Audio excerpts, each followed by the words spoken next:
এদিকে সবশেষ নির্বাচনের ফলাফল নিয়ে প্রকাশ্যে কারচুপি করার প্রমাণ মিলল। তবে এবার নির্বাচনের ফলাফল বয়কট করার ঘোষণা করেছে জামাত ইসলামের 11 দলীয় জোট।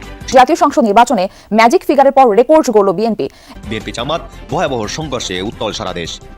অভিমান তিন বাহিনীর প্রধান ঢাকার বিভিন্ন কেন্দ্রে ভোট দিয়ে শান্তিপূর্ণভাবে ভোট গ্রহণের কথা জানান। একই সঙ্গে গণতন্ত্রের জন্য এই নির্বাচনকে গুরুত্বপূর্ণ উল্লেখ করে দেশের উন্নতি ও অগ্রগতির বিষয়ে তারা তাদের প্রত্যাশার কথাও জানান। ডিসেম্বর দেশের মাটি স্পর্শ করার দিনে জাতির সামনে বলেছিলেন আই হ্যাভ এ প্ল্যান। দেশবাসী সেই প্ল্যানে আস্থা রেখে 12 ফেব্রুয়ারি বিজয়ের মালা পরিয়ে দিলেন বিএনপি চেয়ারম্যান তারেক রহমানের গলায়। ক্যান্টনমেন্ট কলেজ কেন্দ্রে সকাল 10:30টার দিকে ভোট দেন সেনাবাহিনীর প্রধান জেনারেল ওয়াকারুজ্জামান। পরে আই হ্যাভ এ প্ল্যান। দীর্ঘ 17 বছর পর জন্মভূমিতে ফিরে দেশের মানুষের উদ্দেশ্যে এই কথাটাই বলেছিলেন বিএনপির চেয়ারম্যান তারেক রহমান। 17 বছরের জেল জুলুম, মামলা, হামলার নাগপাশ ছিন্ন ভিন্ন করে আবার রাষ্ট্রীয় ক্ষমতায় যাচ্ছে বিএনপি। নির্বাচন ঘিরে বিএনপি কয়েকটি দলের সঙ্গে আসন সমঝোতা করেছিল। সেই তালিকায় ছিল জমিয়তে উলামা ইসলাম বাংলাদেশও। নীলফামারী 1, নারায়ণগঞ্জ 4, সিলেট 5 ও ব্রাহ্মণবাড়িয়া 2 এই 4 আসন ছেড়ে দেওয়া হলেও শেষ পর্যন্ত কোনো আসনে জিততে পারেনি দলটি। ফলাফল নিয়ে প্রকাশ্যে কারচুপি করার প্রমাণ মিলেছে। তবে এবার নির্বাচনের ফলাফল বয়কট ঘোষণা করলো জামাত ইসলামের 11 দলীয় জোট। সকালে এই ভয়ানক কর্মসূচির ঘোষণা দিল দলটি। বিএনপি জামাত ভয়াবহ সংঘর্ষের আভাস, উত্তাল সারা দেশ। নির্বাচন পরিচালনা কমিটির চেয়ারম্যান আসিফ মাহমুদ সচিব ভুইয়া এক জরুরি সংবাদ সম্মেলনে ভোটের ফলাফল টেম্পারিং বা জালিয়াতির গুরুতর অভিযোগ তুলেছেন।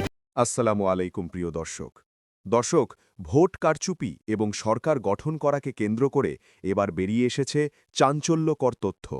বিস্তারিত ভিডিওটি দেখলে সবকিছুই বুঝতে পারবেন। ভিডিওটির ভিতরে রয়েছে অনেক গুরুত্বপূর্ণ তথ্য। তাই বলছি, ভিডিওটি কেউ স্কিপ করবেন না। এবং যারা এমন নিউজ দেখতে পছন্দ করেন তারা অবশ্যই চ্যানেলটি সাবস্ক্রাইব করে আমাদের সাথেই থাকবেন। দর্শক, তাই আর বেশি কথা না বাড়িয়ে চলুন বিস্তারিত ভিডিওটি দেখে আসি। মুক্তিযুদ্ধের নেতৃত্ব প্রদানকারী দলটিকে ক্ষমতাচ্যুত করে দলের প্রধান শেখ হাসিনাকে দিল্লিতে রেখে আসা হয়েছে সামরিক বিমানে করে। অবৈধ ক্ষমতা দখলকারী ইউনূস সরকার একটি সাজানো নির্বাচন করতে গিয়ে এখন লেজে গোবরে অবস্থায় পড়েছে। দেশের দ্বিতীয় প্রধান রাজনৈতিক দল বিএনপিকে বাধ্য হয়ে ইউনূসের সকল অনৈতিক কাজে সমর্থন দিতে হয়েছে টিকে থাকার স্বার্থে। এমনকি তারেক রহমানের দেশে ফেরার জন্য ইউনূস সরকারকে মুচলেকা দিতে হয়েছে। কিন্তু বিশ্লেষকরা মনে করেন যে তারেক রহমান শুধু ইউনূস নয়, আন্তর্জাতিক বিভিন্ন শক্তিশালী মহলের কাছে মুচলেকা দিয়ে তবেই দেশে ফিরেছেন। বিশেষ করে তার বিরুদ্ধে থাকা 21শে আগস্ট হত্যা মামলায় যাবজ্জীবন কারাদণ্ডের রায়, 10 ট্রাক অস্ত্র মামলায় কারাদণ্ডের রায় এবং একাধিক দুর্নীতি মামলার প্রমাণাদি দিয়ে তারেক রহমানকে মূলত ব্ল্যাকমেইল করছে ইউনূস সরকার। তার প্রমাণও পাওয়া যাচ্ছে। কিন্তু যদি সত্যি 12 ফেব্রুয়ারির নির্বাচনে বিজয় লাভ করেন, তাহলে তারেক রহমানকে সবার আগে যে সিদ্ধান্তটি নিতে হবে তা হলো সসম্মানে আওয়ামী লীগকে বাংলাদেশের রাজনীতিতে ফিরিয়ে আনা। এর কারণ শুধু এটা নয় যে তিনি দেশের প্রধানমন্ত্রী এবং ক্ষমতাসীন দলের প্রধান। শেখ হাসিনাকে যদি জুলাই সন্ত্রাসের দায়ে দোষী সাব্যস্ত করা হয়, তাহলে তারেক রহমানকেও 21শে আগস্ট কিংবা 10 ট্রাক অস্ত্র মামলায় একই রকম শাস্তি ভোগ করতে হবে, যদি আমরা দেশে আইনের শাসনের কথা বলতে চাই আর কি। ফলে তারেক রহমানের হাতে যৌক্তিক কোনো কারণ নেই শেখ হাসিনাকে বা আওয়ামী লীগকে দেশে ফিরিয়ে এনে রাজনীতি করতে না দেওয়ার। যতই তিনি নির্বাচনের আগে বলুন না কেন যে জনগণ চাইলে শেখ হাসিনার সন্তানরা রাজনীতি করতে পারবে, শুধু সন্তানরা নয়, শেখ হাসিনাও দেশে রাজনীতি করতে পারবেন। আসলে পারবেন বলছি কেন, তিনি তো এখনো দেশের রাজনীতিটাকে জিন্দা রেখেছেন।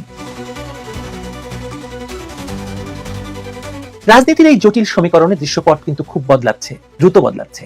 আপনি যদি খেয়াল করেন, জামায়াত আর বিএনপির সম্পর্ক এখন আর সেই পুরনো কৌশলগত মিত্রতার জায়গায় নেই। এক মায়ের পেটের দুই ভাই দত্ত আর নেই, বরং এখন এক মায়ের পেটের সতেলো ভাইয়ের মতো এখন ভয়াবহ অবস্থা দুটি দলের ভেতরে। এবং তাদের সম্পর্কটা এখন অনেকটাই দা কুমড়োর মতো। মুখে মুখে সৌজন্যবোধ থাকলেও মাঠের বাস্তবতা ভিন্ন। সেখানে সংঘাত, এমনকি প্রাণহানির ঘটনাও আমরা দেখছি। ঠিক এই ঘোলাটে পরিস্থিতির মধ্যেই যখন বিএনপি তাদের নির্বাচনী ইশতেহার প্রকাশ করলো, তখনই আন্তর্জাতিক অঙ্গনে একটা বড় বার্তা গেল। রয়টার্সের মতো প্রভাবশালী বার্তা সংস্থা তারেক রহমানের যে সাক্ষাৎকার প্রকাশ করলো, সেটাকে সাধারণ কোনো রাজনৈতিক আলাপ ভাবলে ভুল হতে পারে। রয়টার্স তাকে রীতিমতো প্রাইম মিনিস্টার ইন ওয়েটিং বা সম্ভাব্য প্রধানমন্ত্রী হিসেবে ট্রিট করেছে। সেখানে তিনি খুব স্পষ্ট করে বলেছেন, জামায়াতের সঙ্গে কোনো ঐক্যমতের সরকার বা জাতীয় সরকার হচ্ছে না। তিনি বরং জামায়াতকে একটি শক্তিশালী বিরোধী দল হিসেবে দেখতে চান। এই যে কৌশলী অবস্থান, এর পেছনে আছে গভীর রাজনৈতিক চাল। একদিকে তিনি জামায়াতকে শাসন ক্ষমতা থেকে দূরে রাখছেন, অন্যদিকে নিজের দলকে একক সংখ্যাগরিষ্ঠতার পথে নিয়ে যাচ্ছেন। তারেক রহমান খুব ভালো করেই জানেন আন্তর্জাতিক সম্প্রদায়, বিশেষ করে পশ্চিমারা জামায়াতের ব্যাপারে কতটা সংবেদনশীল। তাই তিনি যখন বলেন না ভারত না চীন, সবার আগে বাংলাদেশ, তখন বোঝা যায় তিনি পুরনো ভারত জুজু বা চীনের নির্ভরতা কাটিয়ে একটা ভারসাম্যপূর্ণ পররাষ্ট্রনীতির ইঙ্গিত দিতে চাইছেন। তবে এই নির্বাচনের মাঠে ভারত কার্ড খেলাটা বেশ জমে উঠেছে। 24-এর ভয়াবহ পট পরিবর্তনের পর আওয়ামী লীগের একটা বড় অংশ ভারতে আশ্রয় নেওয়ায় রাজনীতির মাঠে ভারত প্রসঙ্গটা খুব স্বাভাবিকভাবে ফিরে এসেছে। কিন্তু মজার ব্যাপার হলো, এই ভারত বিরোধিতাকে এখন বিএনপির বিরুদ্ধে অস্ত্র হিসেবে ব্যবহার করছে তাদেরই তাদেরই এক সময়ের মিত্র জামায়াত ইসলামী এবং এলডিপির মতো দলগুলো প্রচার চালাচ্ছে যে বিএনপি নাকি ভারতের সঙ্গে আঘাত করে ক্ষমতায় আসছে। এমনকি এআই বা কৃত্রিম বুদ্ধিমত্তা ব্যবহার করে ভুয়া ছবি ছড়িয়ে দিয়ে প্রমাণ করার চেষ্টা চালাচ্ছে যে বিএনপি নেতারা ভারতীয় গোয়েন্দাদের সঙ্গে বৈঠক করেছেন। অথচ বিএনপি প্রতিক্রিয়া দেখুন, তারা বেশ সংযত, তারা দিল্লিও না পিন্ডিও না বলে সার্বভৌমত্বের কথা বলছে।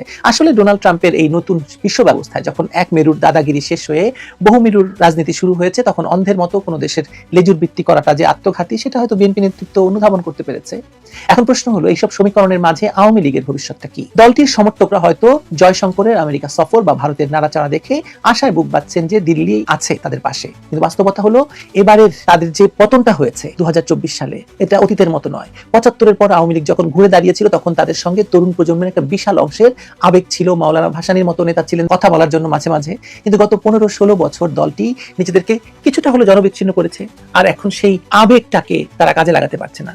আর ওদিকে আমেরিকা থেকে আসা আলী রিয়াজের মতো বিশ্লেষকরা তো বলেই দিচ্ছেন যে আওয়ামী লীগকে ফিরতে হলে আগে ক্ষমা চাইতে হবে। মানে কার কাছে ক্ষমা চাইবে, কিসের জন্য ক্ষমা চাইবে, সেটা অবশ্য বড় প্রশ্ন। নেতৃত্বের কাঠামো বদলাতে হবে নাকি, এবং বিচারের মুখোমুখি হতে হবে। কিন্তু দলের নেতারা, আওয়ামী লীগ মনে করছে যে তাদের আসলে সময় এসেছে দেশে ফেরার জন্য। একথা আমি এর আগের একটি ভিডিওতে বলেছি। মাঠের কর্মীরা এখনো হতাশ, ভয়াবহ অবস্থার ভেতরে আছে, আর তারাও মনে করছে যে হয়তো নির্বাচনের পর পরিস্থিতি বদলাবে। রাজনীতির মাঠে শেষ কথা বলতে তো কিছু নেই, আমরা জানি। এটা তারেক রহমানের বাবাই বলে গেছেন। তারেক রহমান বা বিএনপি যদি ক্ষমতায় এসে সুশাসন দিতে ব্যর্থ হয়, যদি মানুষের প্রত্যাশা আর প্রাপ্তির ফারাক আকাশচুম্বী হয়, তখন সেই ক্ষোভের সুযোগ আওয়ামী লীগ তো নিতেই হবে আওয়ামী লীগকে। বাংলাদেশের মানুষের একটা চিরায়ত স্বভাব হলো, যারা নিপীড়িত হয় তাদের প্রতি একটা সহানুভূতি তৈরি হয়। আজ যারা শাসক, কাল যদি তারা শোষক হয়ে ওঠে, তবে ইতিহাস মোড় নেয়।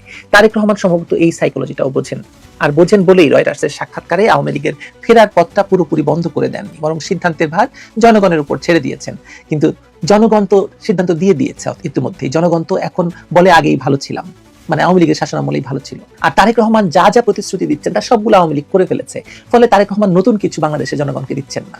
তিনি বুঝতে পারছেন যে আওয়ামী লীগ যা করেছে তা জনগণের জন্য ন্যায্য ছিল এবং জনগণের সেটা ন্যায্য পাওনা ছিল, এবং সেটা তিনি করতে চাইছেন। তিনি হয়তো আরো জানেন যে রাজনীতিতে প্রতিপক্ষকে নিশ্চিহ্ন করতে নেই, সে চেষ্টা তিনি করে ব্যর্থ হয়েছেন। 21শে আগস্ট ঘটিয়ে তিনি সেটা করতে গিয়ে ব্যর্থ হয়েছেন এবং সেটা ব্যাকফায়ার করেছে। হয়তো তিনি শিক্ষা নিয়েছেন। তার চেয়ে রাজনৈতিক দলকে বা প্রতিপক্ষের দলকে দুর্বল করে রাখা ভালো। যদি ফিরিয়ে আনায় তারেক রহমান ভূমিকা রাখেন, তাহলে আওয়ামী লীগ তো তারেক রহমানের কাছে একটু কৃতজ্ঞ থাকবেই, তাই না? 12 তারিখের নির্বাচন তাই শুধু ক্ষমতার হাত বদল নয়, এটি বাংলাদেশের অস্তিত্ব রক্ষার এবং নতুন করে পথ চলার এক কঠিন পরীক্ষাও। তারেক রহমান যদি সত্যি সত্যি নির্বাচনে বিজয় লাভ করেন, তাহলে তাকে সবার আগে যে সিদ্ধান্তটি নিতে হবে তা হলো সসম্মানে আওয়ামী লীগকে বাংলাদেশের রাজনীতিতে ফিরে আনা। এর কারণ শুধু এটা নয় যে তিনি দেশের প্রধানমন্ত্রী বা ক্ষমতাসীন দলের প্রধান। শেখ হাসিনাকে যদি জুলাই সন্ত্রাসের দায়ে দোষী সাব্যস্ত করা হয়, তাহলে তারেক রহমানকে 21শে আগস্ট কিংবা 10টা অস্ত্র মামলায় একই রকম শাস্তি ভোগ করতে হবে, যদি আমরা দেশে আইনের শাসনকে প্রতিষ্ঠিত করতে চাই। এখানে একটা গভীর রাজনৈতিক বাস্তবতা কাজ করছে। বাংলাদেশের রাজনীতিতে সব বা কিছুই নয়, এরকম ব্যাপারটা অনেকদিন ধরে বিরাজ করছে। একটি দল ক্ষমতায় গেলে অন্য দলকে সম্পূর্ণভাবে নিশ্চিহ্ন করার চেষ্টা চালায়, কিন্তু রাজনীতির চক্রাকার প্রকৃতি এবং জনমতের পরিবর্তনশীল ধরন বিবেচনায় রাখলে এই কৌশল কখনো দীর্ঘমেয়াদী স্থিতিশীলতা নিশ্চিত করতে পারে না। তারেক রহমানের হাতে যৌক্তিক কোনো কারণ নেই শেখ হাসিনা এবং আওয়ামী লীগকে দেশে ফিরে রাজনীতি করতে না দেওয়ার।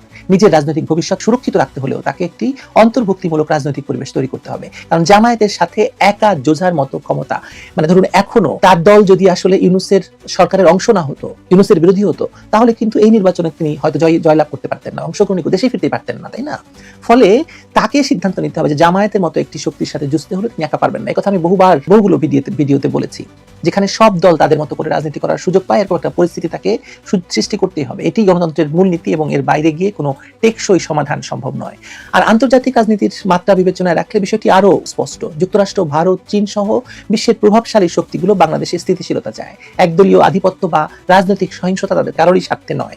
বিশেষ করে ভৌগোলিক অবস্থানের কারণে বাংলাদেশের স্থিতিশীলতা পুরো দক্ষিণ এশিয়ার নিরাপত্তার সাথে যুক্ত। বাস্তব কথা হলো, আওয়ামী লীগের মতো শেকড়ের গভীরে প্রথিত একটি দলকে রাজনীতি থেকে স্থায়ীভাবে বিদায় করা সম্ভব নয়। তাদের রয়েছে কয়েক প্রজন্মের সমর্থক, মুক্তিযুদ্ধের ইতিহাস এবং দেশের প্রতিটি প্রান্তে ছড়িয়ে থাকা সাংগঠনিক শক্তি, এবং দেশে যেদিকে তাকাবেন সেদিকে আওয়ামী লীগের হাতের ছোঁয়া আছে। এমনকি বর্তমান পরিস্থিতিতেও তাদের নীরব সমর্থকদের সংখ্যা অগণিত, এবং তাদের ভোটের পাওয়ার জন্য মানে বিএনপি এবং জামাত উভয় পক্ষই এমন ভাবে হাত পেতে ভিক্ষা চাইছে, দেখলে লজ্জাই লাগে আসলে। তারেক রহমান যদি প্রকৃত একজন দূরদর্শী রাজনীতিবিদ হন, তাহলে তিনি বুঝবেন যে আওয়ামী লীগের সাথে সহাবস্থানই তার নিজের এবং দেশের জন্য সবচেয়ে নিরাপদ পথ। প্রতিশোধ আর প্রতিহিংসা রাজনীতি শুধু দেশের অগ্রগতিকে ব্যাহত করে, নতুন সংকটের জন্ম দেয়, এবং যে কারণে তিনি প্রায় 17 বছর দেশের বাইরে ছিলেন এই প্রতিহিংসা রাজনীতি করতে গিয়ে। সুতরাং তিনি হয়তো শিক্ষা কিছুটা নিয়েছেন যে দেশে এত বড় অর্থনৈতিক চ্যালেঞ্জ, বেকারত্ব আর দারিদ্র্য রয়েছে, সেখানে রাজনৈতিক অস্থিতিশীলতা একটি বিলাসিতা যা বাংলাদেশ আসলে এফোর্ড করতে পারে না, তারেক রহমানও পারবেন না। সুতরাং আওয়ামী লীগকে ফেরানো ছাড়া, তারেক রহমান হোক আর জামাত হোক, যেই ক্ষমতায় আসুক, তারেক রহমানকে ফেরানো ছাড়া কোনো গতি নেই আর কারো। ভালো থাকবেন সবাই।